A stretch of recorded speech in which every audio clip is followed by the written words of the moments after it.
Hello everybody, this is Mercer's Truck and Trailer Repair, bringing you short and sweet videos to help you get your jobs done.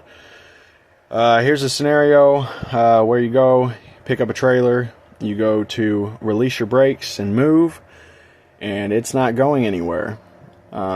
Sometimes you might even get a back feed through the dash. When you go to set your brakes again, it'll back feed through the dash through your emergency line.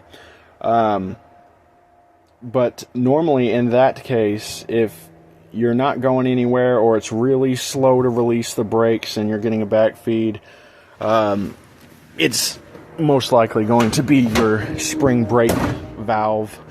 I'll show you what that looks like.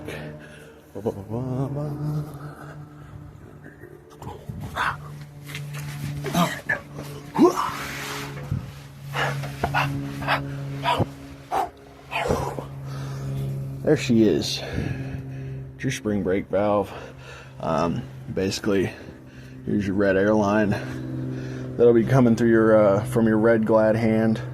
That'll be your emergency air line. That's your supply. This is your control port. It routes to your service. It basically tells the service valve if the brakes are released, and you're able to use that service valve. But like I said, you're having issues, you can't pull your trailer, everything's all locked up, or it takes forever to unload, and then sometimes, like I said, you'll go to pull the brakes back out and set them, and it will back feed through the dash through your red Glad hand.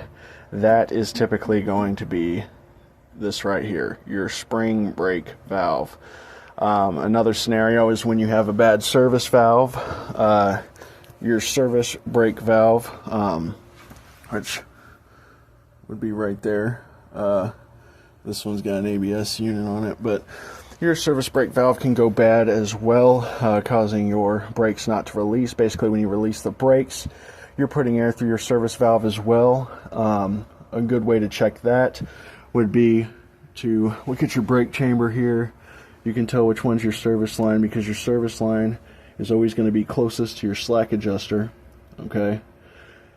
Alright, this will be your emergency brake line or brake release. But anyway, you could pop these off, and if you pop your service line off and you're getting air through here, it's typically going to be the service brake valve instead. But today I had